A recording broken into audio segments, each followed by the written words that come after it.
આપણો નવો ટોપિક છે ડાયોડ એઝ અ સ્વિચ. તો અત્યારે આપણે જે ડાયોડને ઓન કરવાનું, ડાયોડને ઓફ કરવાનું એ બધું આપણે ક્લિપિંગમાં જોઈ લીધું ઓલરેડી. ઇન શોર્ટ એપ્લિકેશન તો ડાયોડની જોઈ લીધી કે સ્વિચ તરીકે યુઝ થાય, પણ આ સ્વિચમાં ઓન થાય છે, ઓફ થાય છે તો કેવી રીતે થાય છે એ વસ્તુ આપણે થોડું જોવાનું છે ફોર અ પ્રેક્ટિકલ ડાયોડ. ઠીક છે, તો લેફ્ટ સાઈડ પર જે સ્વિચ આપી છે એ સ્વિચ કઈ સ્વિચ કહેવાય તમને બોલો?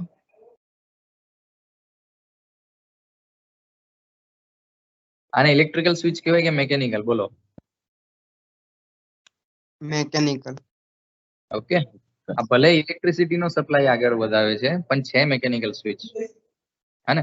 આ મેકેનિકલ સ્વિચ છે એટલે ઓન ઓફ આપણે કરશું, એના કોન્ટેક્ટ બની શકે કે સ્ક્રૂ ના લીધે એના કોન્ટેક્ટ ઢીલા થઈ જાય, બરાબર. ઘણો ટાઈમ થાય પછી બની શકે કે ઘસાઈ જાય એના જે કન્ડક્ટિંગ કોમ્પોનન્ટ જે પણ હોય. ઠીક છે, એટલે બગડી જવાની સંભાવના ખરી અહીંયા આગળ. પણ ડાયોડમાં તમે જુઓ તો આ જે ડાયોડ છે તમે જોયો જ હશે, આ ડાયોડ, આને ડાયોડ આપણે કહીશું. ઠીક છે, આ રીતનું એક નાનું સિલિન્ડર જેવું આવે જેના એક સાઈડ ઉપર બ્લેક, આખો બ્લેક કલર હોય અને રાઈટ સાઈડ પર એક સિલ્વર રિંગ આવે. આમાં કોઈને આઈડિયા છે પી પાર્ટ કયો, એન પાર્ટ કયો? બ્લેક વાળો પી કે સિલ્વર વાળો પી? બ્લેક વાળો પી. બ્લેક સાઈડ પર પી. ઠીક છે, એટલે કે એનોડ. તો આ પી ટર્મિનલ, આ છે એન ટર્મિનલ. તો આ રીતનો ડાયોડ હોય છે. આ રાઈટ સાઈડ પર ડ્રો કર્યું આ શું છે? આ શું છે?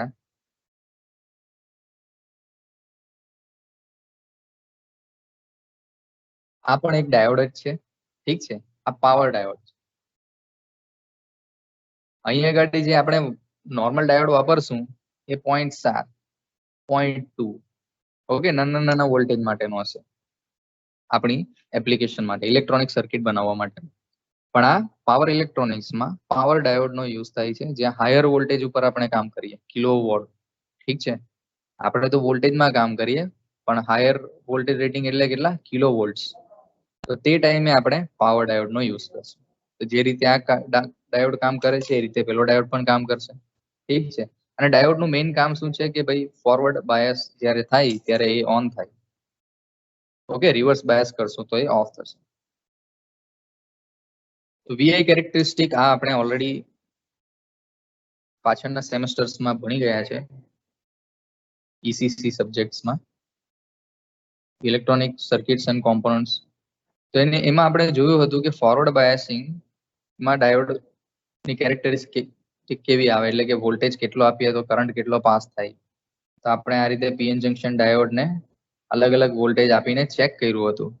આપણે એક્સપેરિમેન્ટમાં પણ જોયું છે કે ધીમે ધીમે ધીમે વોલ્ટેજ વધાવીએ તે રીતે કરંટની વેલ્યુ કેવી રીતે વધે છે. એક વખત બેરિયર પોટેન્શિયલ પાર કરી દે તો 0.7 છે એટલે કે ઓબ્વિયસલી કયો ડાયોડ હશે? સિલિકોનનો બનેલો હશે, બરાબર. જો જર્મેનિયમનો હતો તો આ 0.3 વોલ્ટેજ હતી આની વેલ્યુ.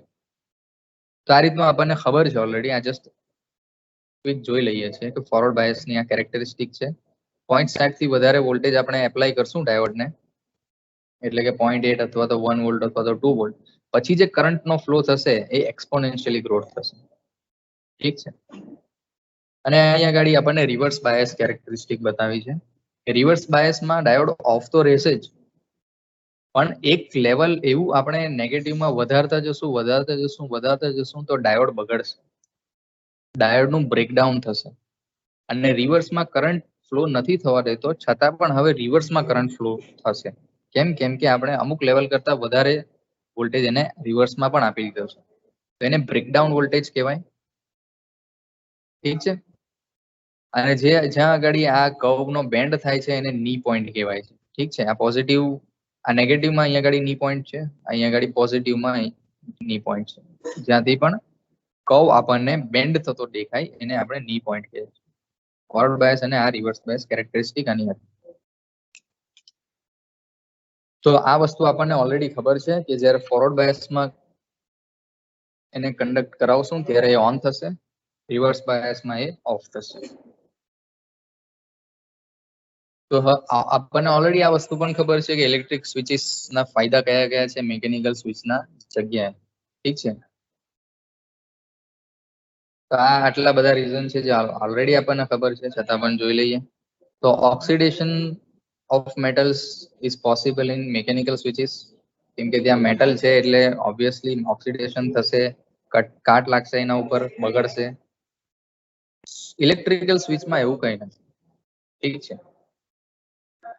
હવે મિકેનિકલ સ્વિચમાં મૂવેબલ કોન્ટેક્ટ પણ છે.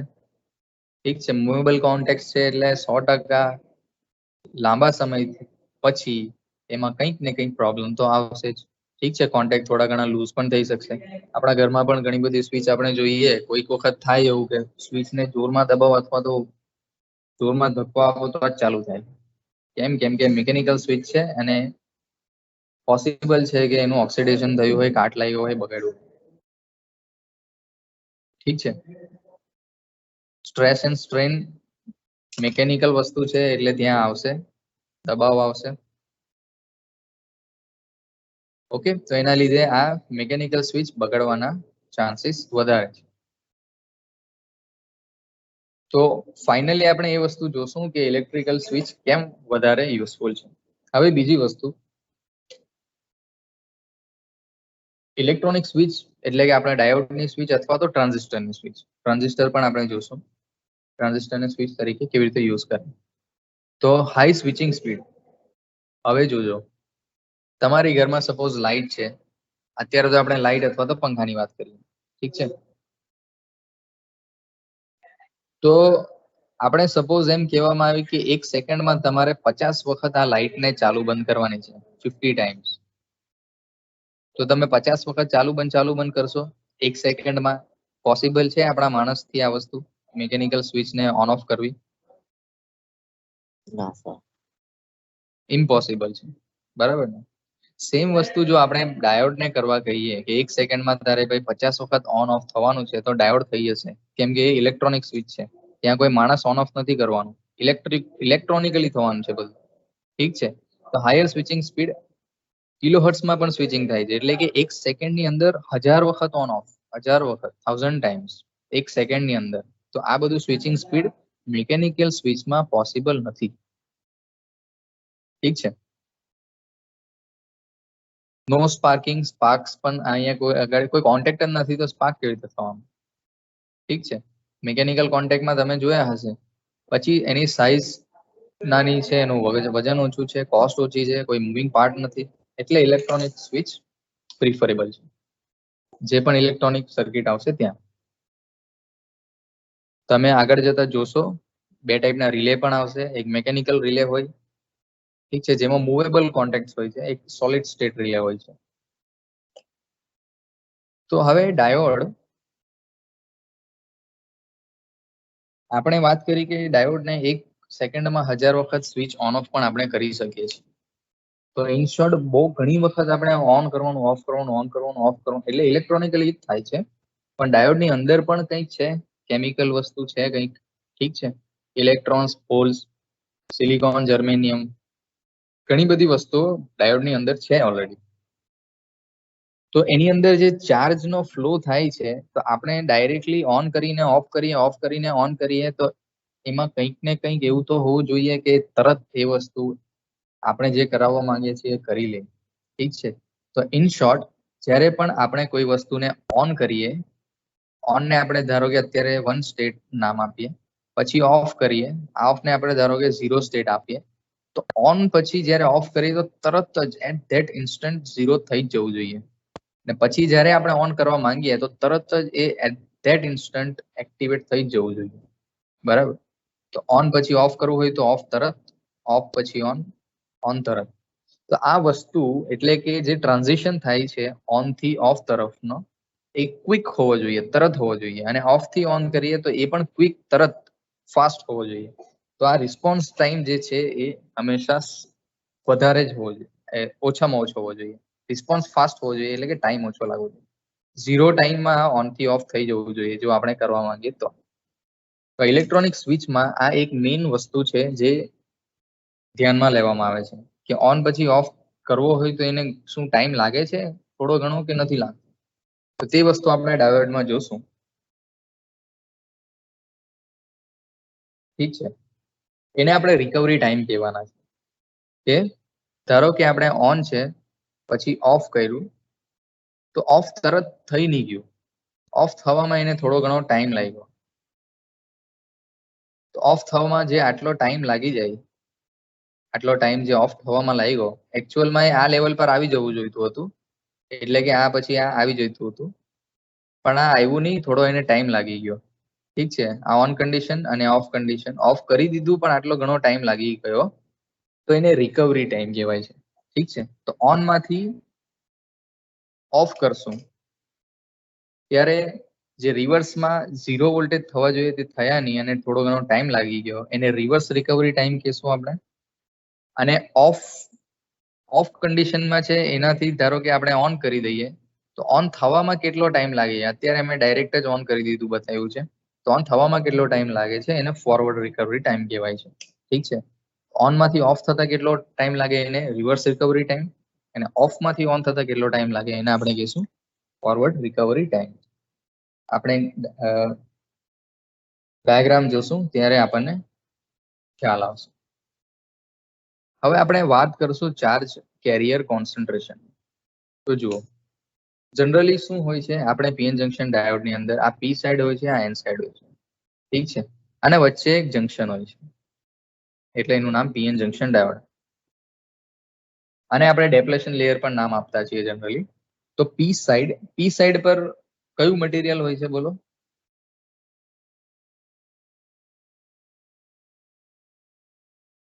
અથવા તો ચાર્જ કેરિયર તરીકે પી સાઈડમાં શું હોય છે, ઇલેક્ટ્રોન્સ કે હોલ્સ?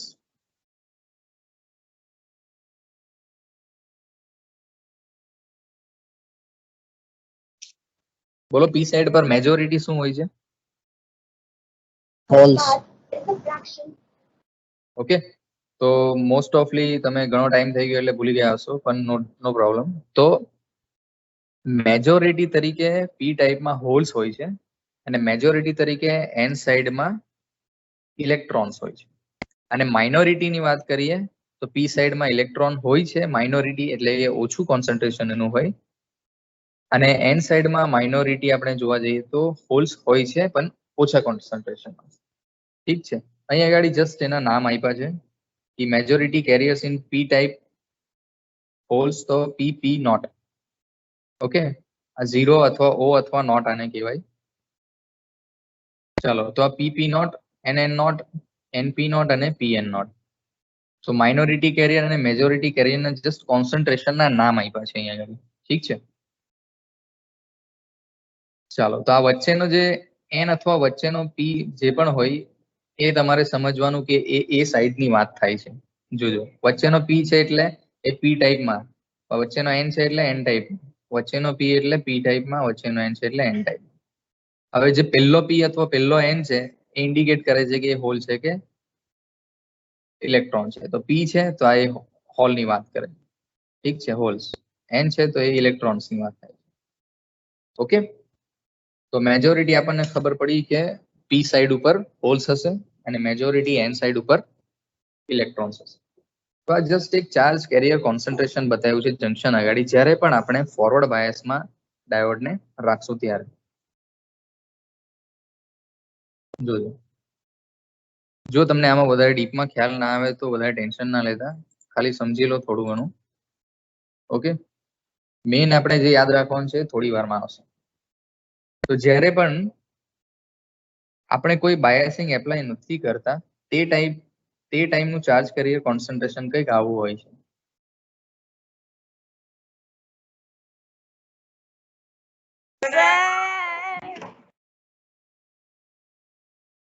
કોના ઘરમાંથી ક્યારનો અવાજ આવે?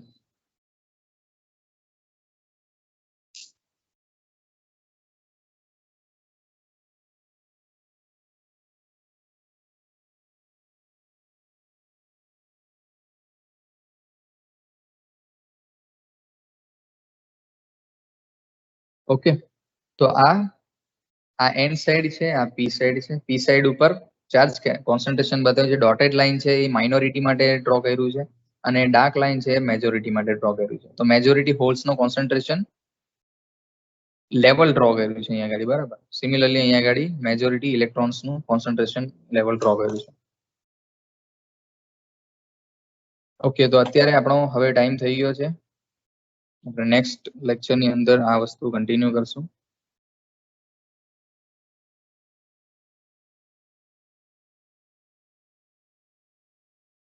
તો આપણે હજુ સુધી જોયું કે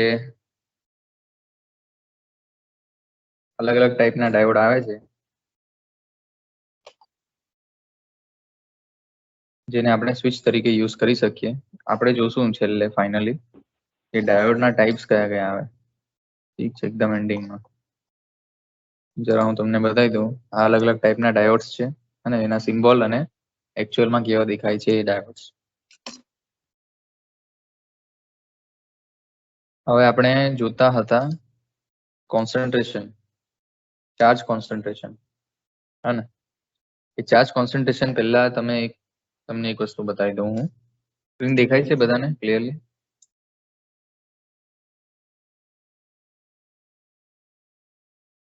હા સર દેખાય.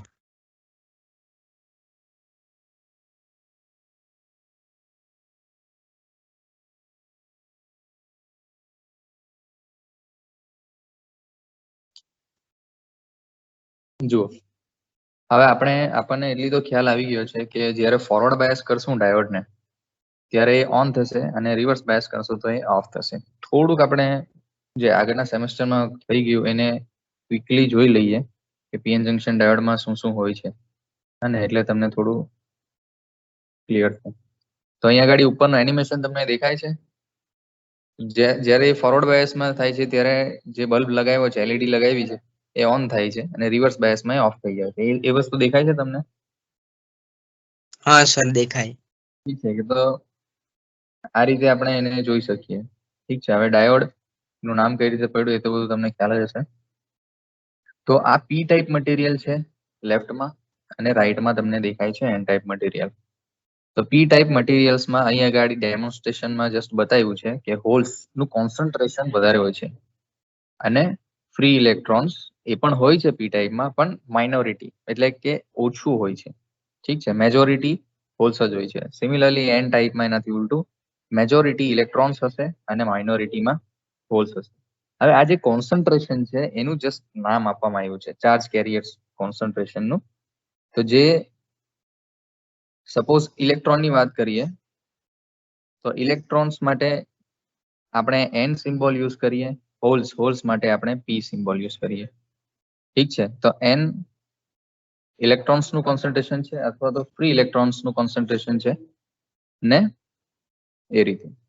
સિમિલરલી રાઈટ સાઈડ પર આપણે જોઈએ એન ટાઈપમાં તો ઇલેક્ટ્રોન્સનું કોન્સન્ટ્રેશન એન થી, હોલ્સનું કોન્સન્ટ્રેશન પી થી. હવે આ પી ટાઈપમાં જો હોય તો એનું એન પછી સિમ્બોલ આપણે પી અને પી પછી પણ પી. તો આટલામાં ખ્યાલ આવી ગયો, હે ને? સિમિલરલી એન સાઈડ હોય તો એને એન એન પી એન.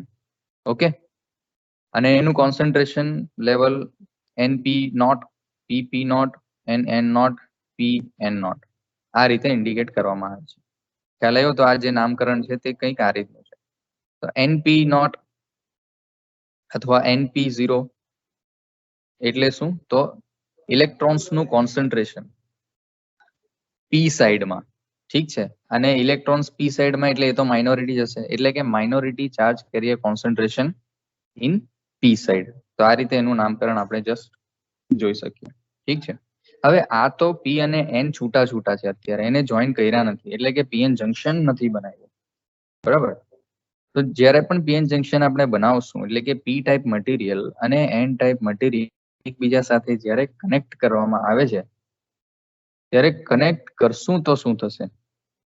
તો તે જસ્ટ અહીંયા ગાડી બનાવ્યું છે. આપણને તો ખ્યાલ ઓલરેડી છે જ કે ત્યાં ડેપ્લેશન લેયરનું ક્રિએશન થાય છે. ઠીક છે, તો આ P type material, N type material બંનેને કમ્બાઈન જ્યારે કરવામાં આવે છે તો ત્યારે જંક્શન પાસે, કેમ કે આ બાજુ એન મટીરિયલ છે અને લેફ્ટ સાઈડ પી મટીરિયલ, હોલ્સ અને ઇલેક્ટ્રોન્સ એકબીજાને અટ્રેક્ટ કરે છે, જે આપણને ખબર છે, અને પોઝિટિવ આયન્સ અને નેગેટિવ આયન્સ એકબીજાને અટ્રેક્ટ કરશે. પોઝિટિવ આયન એકબીજાને રિપેલ કરશે. સિમિલરલી નેગેટિવ આયન એકબીજાને રિપેલ કરશે.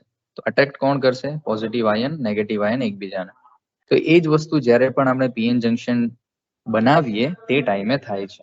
તો જંક્શનમાં પી સાઈડ પર નેગેટિવ આયન્સ જમા થઈ જશે અને એન સાઈડ પર પોઝિટિવ આયન્સ જમા થઈ જશે. આ એક ઇક્વિલિબ્રિયમ સ્ટેટ સુધી જમા થશે. અને ત્યાર પછી આ એક ડેપ્લેશન લેયર બની જશે. એટલે હવે પછી કોઈ બી ઇલેક્ટ્રોન અથવા કોઈ પણ હોલ એક સાઈડ થી બીજી સાઈડ જઈ નહીં શકશે, હે ને? એટલે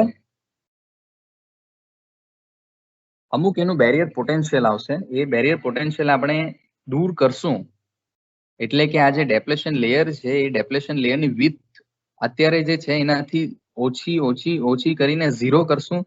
ત્યાર પછી પી ટાઈપના હોલ્સ એન ટાઈપમાં જઈ શકે અને એન ટાઈપના ઇલેક્ટ્રોન્સ પી સાઈડ જઈ શકે. એટલે કે ફ્રીલી એક બીજી જગ્યાએ મૂવ કરી શકે અને ઇલેક્ટ્રોન નો ફ્લો ના લીધે કરંટ નો ફ્લો થાય. ઠીક છે. તો આ બેરિયર પોટેન્શિયલ ના લીધે અહીંયા ગાડી એક રસ્તો બ્લોક થઈ ગયો છે. હવે નહીં જઈ શકશે આ બાજુથી, બીજી બાજુથી હોલ્સ નહીં જઈ શકશે અને કરંટ નો ફ્લો નહીં થશે. આપણને ખબર છે કે સિલિકોન ડાયોડ જો ધારો કે આ હોય, જો આ સિલિકોન હોય તો આ બેરિયર પોટેન્શિયલ અથવા તો ડેપ્લેશન વિડ્થને આપણે 0 કરી શકીએ. સિલિકોન માટે બોલો કેટલો વોલ્ટેજ આપશું તો આ ડેપ્લેશન લેયરની વિડ્થ 0 થઈ જશે? કોઈને યાદ છે સિલિકોન માટે? 0.7. 0.7. તો 0.7 ફોરવર્ડ બાયસિંગમાં જો આપણે આપશું ને, એટલે કે આ પીએન જંક્શનમાં પી સાઈડ આ રીતે બેટરી લગાવી દઈએ, 0.7 એક રેઝિસ્ટર લગાવી દઈએ પ્રોટેક્શન માટે, તો 0.7 વોલ્ટેજ આપશું તો આ જે ડેપ્લેશન લેયર છે એની વિડ્થ ધીમે ધીમે ઓછી થશે. એટલે નેગેટિવ આયન ઓછા થઈ જશે આ બાજુ અને રાઈટ સાઈડ પર પોઝિટિવ આયન ઓછા થઈ જશે. ડેપ્લેશન લેયરની વિડ્થ 0 થઈ જશે. ત્યાર પછી ઇલેક્ટ્રોન ફ્રીલી મૂવ કરી શકશે અને કરંટનો ફ્લો થશે. 0.7 થી ઓછું, ફોર એક્ઝામ્પલ 0.1 આપશું તો આ ડેપ્લેશન લેયર થોડું ઘણું ઓછું થશે પણ કરંટનો ફ્લો નહીં થવા દેશે, કેમ કે હજુ પણ બેરિયર પોટેન્શિયલ આપણે રિમૂવ નથી કર્યું. ઠીક છે. તો આ વસ્તુ થાય છે. તો અહીંયા કંઈક આ રીતનું જ બતાવ્યું છે ફોરવર્ડ બાયસિંગ ની અંદર. ફોરવર્ડ જુઓ અહીંયા આગળ ઓછું થઈ ગયું છે ફોરવર્ડ બાયસિંગ ના લીધે. ઠીક છે. અને સફિશિયન્ટ આપણે વોલ્ટેજ સપ્લાય આપશું તો બેરિયર પોટેન્શિયલ જેટલું તો કરંટનો ફ્લો થશે અને આપણે કહેશું કે ડાયોડ ઓન કન્ડિશનમાં છે. અને એનું અહીંયા આગળ આપણને કેરેક્ટરિસ્ટિક આપી છે વોલ્ટેજ વર્સિસ કરંટ. તો જુઓ 0.7 આ સિલિકોન માટે ડ્રો કર્યું છે. એટલે 0.7 ની ઉપર જેવું જશે તેવું કરંટનો ફ્લો થશે. ત્યાર સુધી કરંટ નેગ્લિજિબલ ફ્લો થાય છે. ઠીક છે. આ કરંટ એક્સિસ છે. અને રિવર્સ બાયસમાં સેમ વસ્તુ. રિવર્સ બાયસમાં હવે ઉલટું થશે. હવે ડેપ્લેશન લેયરની વિડ્થ હજુ મોટી થશે એટલે ઇલેક્ટ્રોનનો ફ્લો હવે ઇમ્પોસિબલ જ જેવો થઈ જાય. ઠીક છે. એટલે એ ઓપન સ્વિચ તરીકે કામ કરે છે. ઠીક છે. લાસ્ટ પાછળ આપણે જોયું તો એ ક્લોઝડ સ્વિચ તરીકે કામ કરશે. તો આ પી સાઈડ, એન સાઈડ અથવા તો એનોડ કેથોડ આપણે એને કહી શકીએ. અને એન સાઈડ ઉપર આ પોઝિટિવ ટર્મિનલ લગાવ્યું છે એટલે ઓબ્વિયસલી આ રિવર્સ બાયસ કન્ડિશન છે.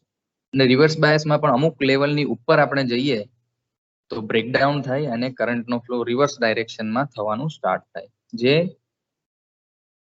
આપણે નથી ઈચ્છતા. ઠીક છે.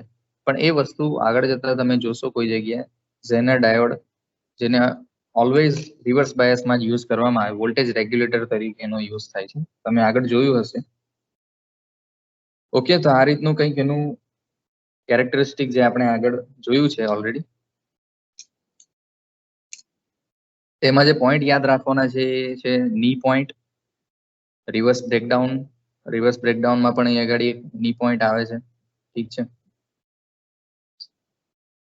હવે મેઇન વસ્તુ આપણે જે જોવાના હતા એ અહીંયા છે.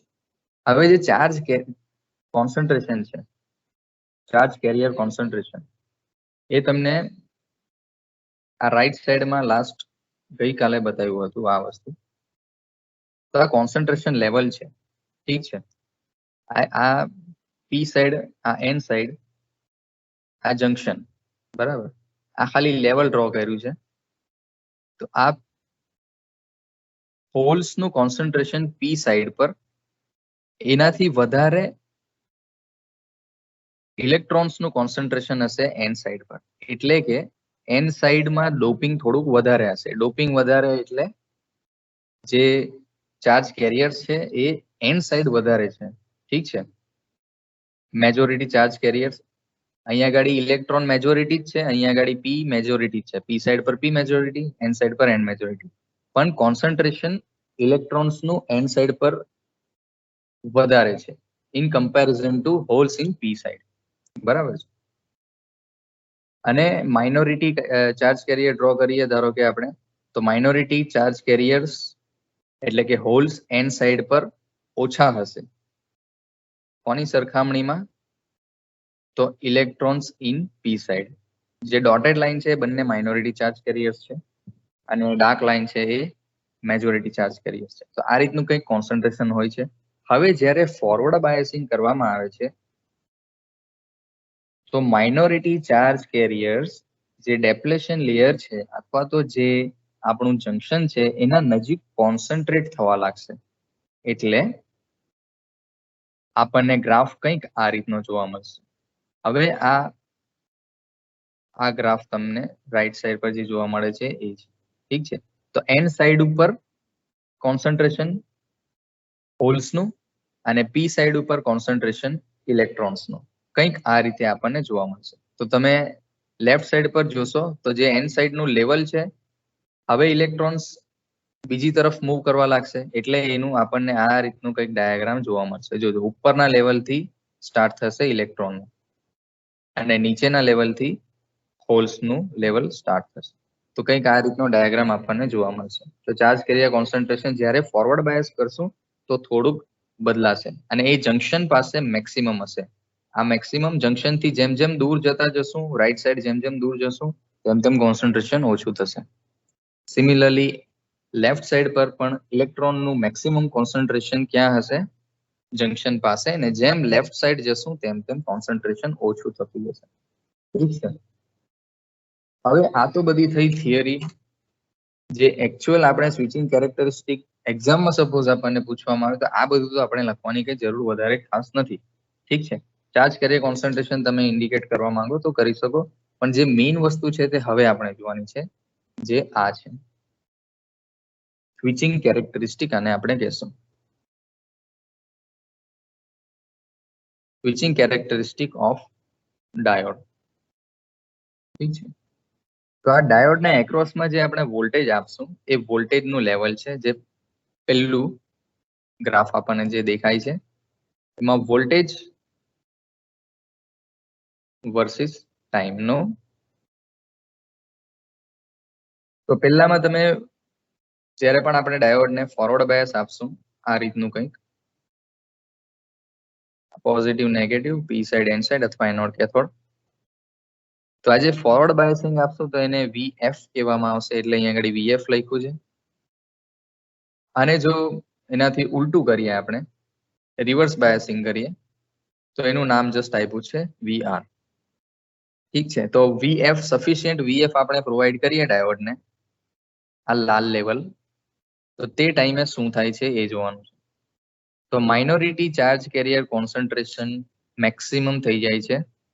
ઠીક છે. એ લેવલ અહીંયા આગળ આપ્યું છે. જંકશન પાસે minority charge carrier concentration maximum થઈ જશે એ ટાઈમે. ઠીક છે. આપણને એ બધુંમાં ઇન્ટરેસ્ટ નથી. આપણને ખાલી એ જોવામાં ઇન્ટરેસ્ટ છે કે કરંટનો ફ્લો થયો છે કે નહીં થયો. હવે સફિશિયન્ટ વોલ્ટેજ જો આપણે એપ્લાય કરશું તો ફોરવર્ડ કરંટ ઓબ્વિયસલી ફ્લો થવાનો છે. ઠીક છે. તો આ કરંટનો ફ્લો છે. હવે સેકન્ડ જે ડાયાગ્રામ છે એ charge carrier concentration with respect to time. ઠીક છે. જંકશન પાસે. પછી થર્ડ જે ડાયાગ્રામ છે એ ડાયોડમાંથી જે કરંટનો ફ્લો થાય છે એ છે, એટલે કે કરંટ વર્સિસ ટાઈમ. તો આઈએફ ફોરવર્ડ કરંટ છે અને આઈઆર રિવર્સ કરંટ છે.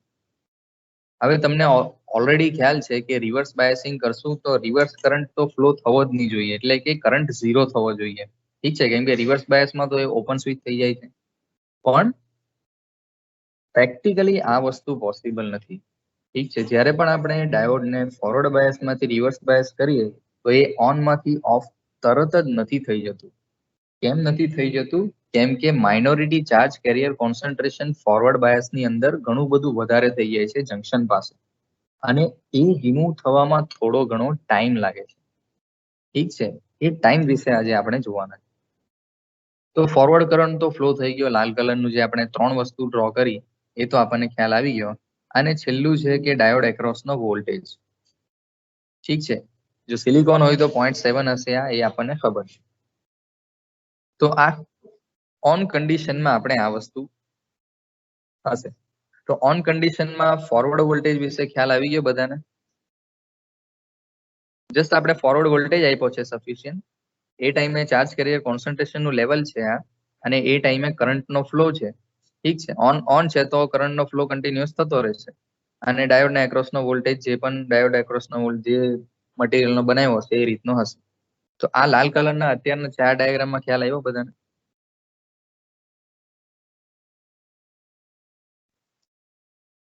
હા સર. ઠીક છે, હવે આપણે શું કરશું, ડાયોડને ફોરવર્ડમાંથી રિવર્સ કરવાના છે, તરત જ રિવર્સ કરવાના છે, જોજો. ઠીક છે, જેવી રીતે આપણે ટ્યુબલાઇટ ઓન કરીએ પછી ટ્યુબલાઇટનું બટન બંધ કરીએ તો ટ્યુબલાઇટ તરત જ બંધ થઈ જવી જોઈએ. ઠીક છે, કંઈક આ રીતનું સમજવાનું આપણે. સિમિલરલી ડાયોડને આપણે ઓન કર્યો હતો, અત્યારે ડાયોડમાંથી કરંટનો ફ્લો થયો છે, ડાયોડના એક્રોસ વોલ્ટેજ પણ મળ્યો છે, અને માઇનોરિટી ચાર્જ કેરિયર કોન્સન્ટ્રેશન એકદમ હાઈ થઈ ગયું છે જંકશન પાસે. હવે રિવર્સ બાયસ કરવા માંગીએ છીએ આપણે, એટલે કે સ્વિચ ઓફ કરવાની છે. તો T1 ટાઈમે તરત જ આપણે એટ ધેટ ઇન્સ્ટન્ટ ઓફ કર્યું છે, એટલે કે રિવર્સ બાયસ એપ્લાય કરી દીધું. પણ ચાર્જ કેરિયર કોન્સન્ટ્રેશન જંકશન પાસે ઘણું બધું વધી ગયું હતું ફોરવર્ડ બાયસિંગના કારણે. તો તે કોન્સન્ટ્રેશન ઓછું થવામાં ટાઈમ લાગશે, ધીમે ધીમે ધીમે ઓછું થશે, અને પછી એ રિવર્સ ડાયરેક્શનમાં, એટલે કે ચાર્જ કેરિયર જે પી ના એન્ડ સાઇડ હતા, એન ના પી સાઇડ હતા, એ મેઇન કન્ડિશનમાં આવી જશે. ઠીક છે, હવે રિવર્સ બાયસિંગ થશે અને ડેપ્લેશન લેયરની વિડ્થ પણ વધવા લાગશે.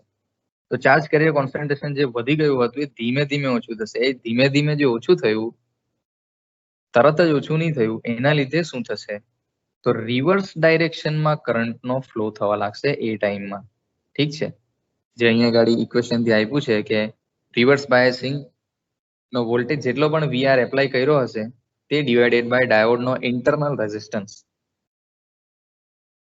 ઠીક છે, તો જે હવે રિવર્સ બાયસ આપણે કરી દીધું, ચાર્જ કેરિયર કોન્સન્ટ્રેશન ધીમે ધીમે ઓછું થાય છે, તરત ઓછું નથી થયું, એના લીધે રિવર્સ ડાયરેક્શનમાં કરંટનો ફ્લો થયો, જે થવો ના જોઈતો હતો. ઠીક છે, રિવર્સ ડાયરેક્શનમાં કરંટનો ફ્લો થયો, અને પછી ધીમે ધીમે ધીમે ધીમે કરંટની વેલ્યુ ઓછી થવા લાગી, જે આપણને જોઈતું હતું, ઓછી થવા લાગી, અને નિયરલી ઝીરો હશે, એકદમ ઝીરો નહીં હોય, કેમ કે લીકેજ કરંટનો ફ્લો ત્યાં થશે. નિયરલી ઝીરો, નેગ્લિજિબલ કરંટનો ફ્લો ત્યાં થશે.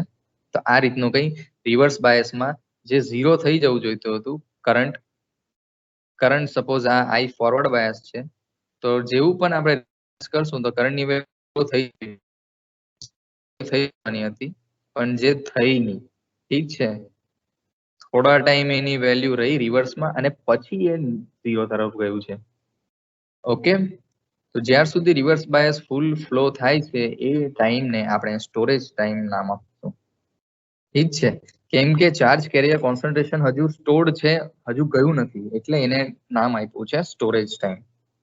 ઓકે, ત્યાર પછી માઇનોરિટી ચાર્જ કેરિયર્સ પૂરેપૂરા ગાયબ થયા, અને હવે રિવર્સ કરંટની વેલ્યુ ધીમે ધીમે ઓછી થવા લાગશે એક્સપોનેન્શિયલી. ઠીક છે, જ્યારે પણ તમે કોઈ કર્વ જુઓ, આ રીતનો કોઈ કર્વ જુઓ તો એને એક્સપોનેન્શિયલ કર્વ કહેવાય. ઠીક છે, તો એને આપણે કહીશું ટ્રાન્ઝિશન ટાઈમ.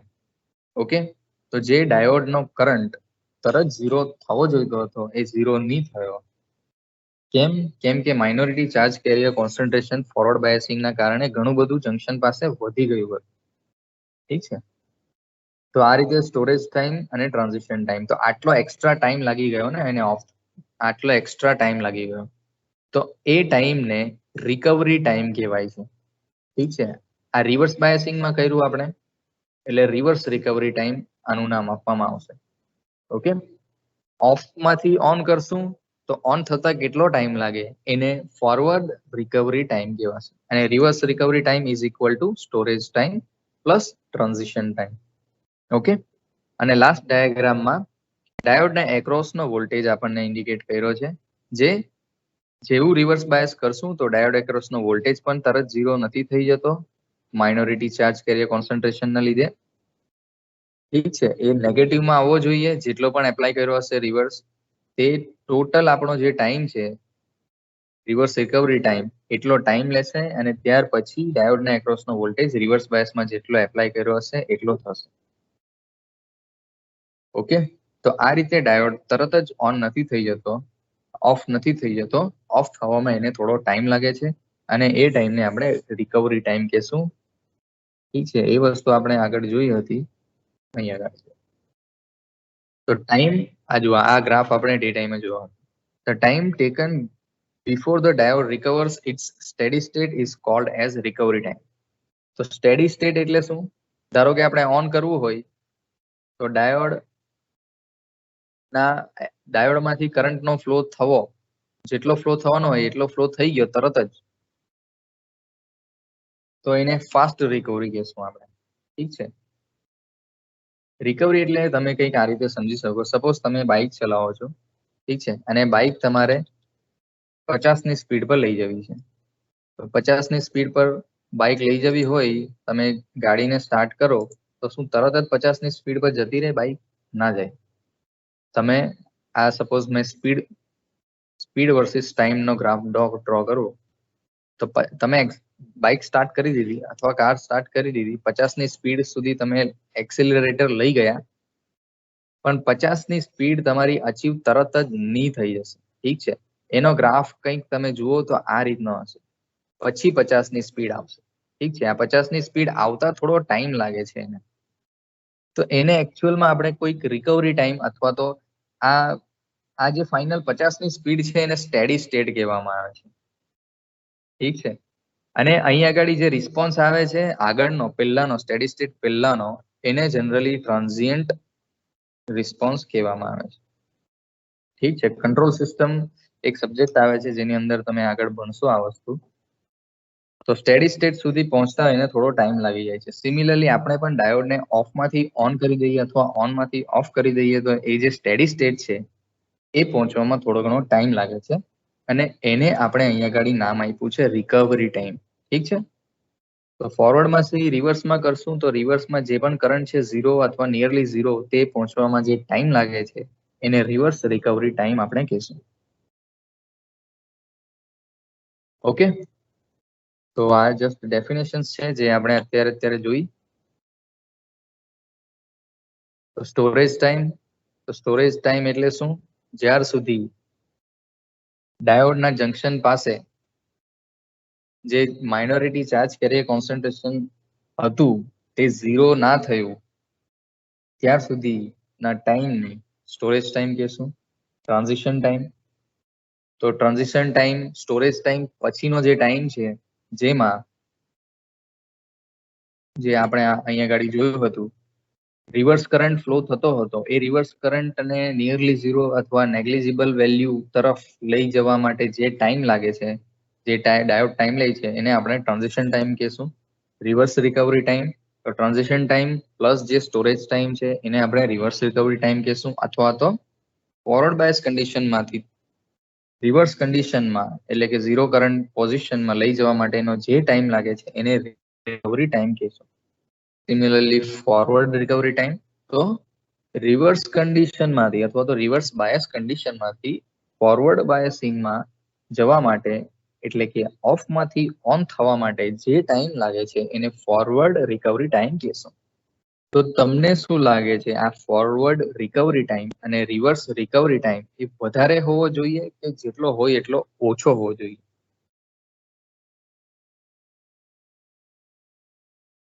એટલે કે ઓન માંથી ઓફ કરશું તો રિકવર કરવામાં એને ટાઈમ લાગવો જોઈએ કે તરત જ થઈ જવું જોઈએ, ઓછો ટાઈમ લાગવો જોઈએ? તમને શું લાગે છે? ઓછો ટાઈમ લાગવો જોઈએ. ઓકે, જેટલો હોય એટલો ઓછો લાગવો જોઈએ. તો આપણે એને હાઈ સ્પીડમાં જ્યારે સ્વિચિંગ કરવાનું થાય ને on of on of on of on of on of, ત્યારે આ જે રિકવરી ટાઈમ છે એ ઓછામાં ઓછો હોવો જોઈએ. ઠીક છે, હવે એકદમ જ હાઈ સ્પીડ પર તમારે જવું હોય, હાઈ સ્પીડ સ્વિચિંગ મેગાહર્ટ્ઝની રેન્જમાં, એટલે કે એક જ સેકન્ડની અંદર 1000 થી બી વધારે 10,000 લાખ વખત સ્વિચિંગ કરવું હોય તો તે ટાઈમે અલગ ટાઈપના ડાયોડનો આપણે યુઝ કરશું. ઠીક છે. શોર્ટકી ડાયોડ જનરલી યુઝ થાય છે વધારે પડતી હાઈ સ્વિચિંગ કરવું હોય તો. કેમ કે એનું જે રિકવરી ટાઈમ છે એ ઓછો છે, આનાથી બી ઓછો છે. અને જનરલી આનો પણ ઓછો જ છે. એ માઇક્રોસેકન્ડ મિલીસેકન્ડ એકદમ ઓછો છે, જે આપણે તો મેઝર કરી પણ નહીં શકીએ. ઠીક છે. હવે એપ્લિકેશન્સ ઓલરેડી આપણને ખ્યાલ જ ઠીક છે. ડાયોડની એપ્લિકેશન્સ રેક્ટિફાઈંગ સર્કિટ્સમાં, જનરલ પર્પઝ એપ્લિકેશન્સ, બીજી ઘણી બધી એપ્લિકેશન્સ, કન્ઝ્યુમર એપ્લિકેશન્સ. તમે કોઈ પણ ડિવાઇસ તમારા ઘરમાં પણ ખોલશો, ટીવી ખોલશો, ડીવીડી પ્લેયર ખોલશો, એકાદ ડાયોડ તો તમને ત્યાં દેખાશે જ. ઠીક છે. Automatic applications, telecom applications. અને હવે આ તમને જે સ્ટાર્ટિંગમાં હું અત્યારે બતાવ્યું હતું એ અલગ અલગ ટાઈપ્સના ડાયોડ્સ છે. ઠીક છે. અલગ અલગ પર્પઝ માટે અલગ અલગ ડાયોડ યુઝ થાય છે. આમાંથી તમે કોઈ ડાયોડ નું નામ સાંભળ્યું છે જે કોઈ જગ્યાએ યુઝ થાય? તમારા ઘરમાં હોય એવો બોલો. ચાલો. કયો? એલઈડી. એલઈડી. ઓકે. એલઈડી બધાના ઘરમાં છે. બીજું પણ છે બીજાના ઘરમાં. થોડું આઈડેન્ટિફાઈ તમે કરી શકો છો. એલઈડી તો છે જ તમારા ઘરમાં. બીજું કઈ છે?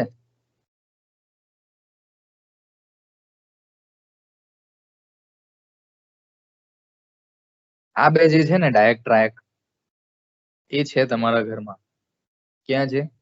તમે ફેન સ્પીડ રેગ્યુલેટર ભણ્યા હશો. ફેન સ્પીડ રેગ્યુલેટર, હે ને?